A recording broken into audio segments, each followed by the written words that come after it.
ठीक आहे. याच्या सहाय्यानं कसं आपल्याला या मशीनबरोबर अनेक मोटर, जनरेटर त्याचे वेगवेगळे फॅक्टरीज आपल्याला काय करता येते. असे त्यांनी वेगवेगळे मॉडेल पण मॉडेल वेगवेगळे आहे, जेणेकरून आपल्या आतमधली जी रचना आहे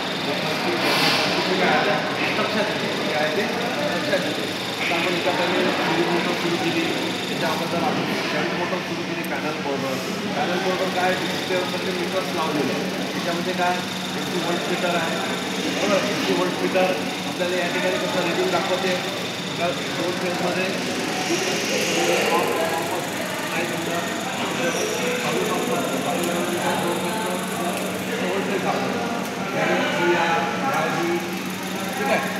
तर याच्यामध्ये काय दाखवतो, व्होल्टेज दाखवतो. चालू झाल्यानंतर या ठिकाणी एसी ॲमीटर दाखवते, एसी व्होल्टमीटर रिडिंग दाखवते. त्या ठिकाणी जे जे लिहिलेलं आहे त्याचं काय दाखवते, आपल्याला रिडिंग दाखवते. ठीक आहे. पहिले इकडलं इनपुट आहे, इकडलं तुला आउटपुट आहे. याच्यापासून आपल्याला तसंच या पॅनलपासून दिसते आउटपुट. ह्या ज्या सगळ्या मशीन चालणाऱ्या टेलरच्या ज्या मशीन आहे त्या 110 व्होल्टवर चालते. 110 व्होल्टवर चालते. ठीक आहे. या ठिकाणी सिंगल सप्लाय दिला, 3 फेज सप्लायचा या पॅनलमधून सिंगल फेज सप्लाय केलेला आहे. सिंगल फेज सप्लायचं एसीचं डीसीमध्ये पण रूपांतर केलं आणि डीसी आउटपुट आपल्याला या ठिकाणी व्हेरिएबल पण आहे आणि फिक्स पण आहे.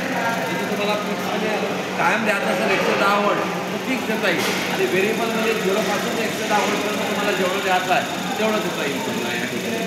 तर समजा आपल्याला आज आता आपल्याला समजा डीसी मोटर लावायची आहे. आता डीसी मोटर लावायची असेल तर आपण अगोदर काय करत होतो, डीसी मोटर लावायची असेल तर डीसी मोटर सुरू करायची असेल तर ती आपण काय करत होतो, स्टार्टरद्वारे सुरू करत होतो. डीसी स्टार्टरद्वारे कसं डीसी सिरीज मोटर असेल तर आपण 2 स्टार्टर वापरत होतो. डीसी सिरीज मोटर असेल तर आपण 3 स्टार्टर वापरत होतो. डीसी कंपाऊंड मोटर असेल तर डीसी 4 स्टार्टर वापरत होतो. ठीक आहे. आता डीसी कंपाऊंड मोटर सुरू करायची आहे. स्टार्टर काय करत होतं, सुरुवातीचा करंट हा कमी करत होता. तर या ठिकाणीच काय केलं, मेन म्हणजे सुरुवातीचा जो करंट आहे तो ऑलरेडी त्याच्या आपण काय करून आलो, त्याच्या डिमॉन्स्ट्रेटच्याद्वारे म्हणजे डी सी काय करून आलं, व्हेरिएबल देऊन राहिलो. म्हणजे त्याचा व्होल्टेज कमी झाला म्हणजे करंट काय झाला त्याचा कमी झाला. म्हणजे आपण असं स्टार्टर लावायची गरज नाही, डायरेक्ट आपण पॅनलच्या थ्रू काय करू लागतं, सुरू करतो. समजा आपण आता या ठिकाणी कनेक्शन करायचे असेल तर डी सी कंपाऊंड मोटरमध्ये काय असतं, एक शंट फील्ड वाइंडिंग असतात, एक सिरीज फील्ड वाइंडिंग असतात आणि आर्मेचरचे टर्मिनल असतात. तर ते आपल्याला डायग्रामनुसार माहीतच आहे. याची आपल्याला काय करायला लागते, कनेक्शन करतो आपण आणि कनेक्शन करून आपण पॅनलचा सप्लाय काय करतो, ऑन करतो.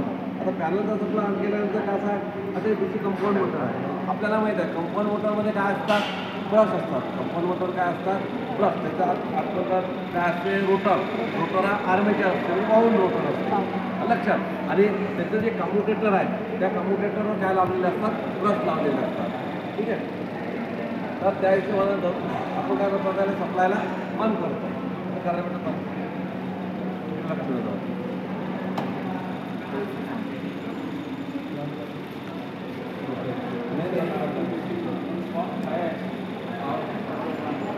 आपण काय करतो, आता इथं डिस्प्ले होऊन राहिला, डिस्प्ले करंट झाला. आता याची व्होल्ट मीटर आहे आपलं.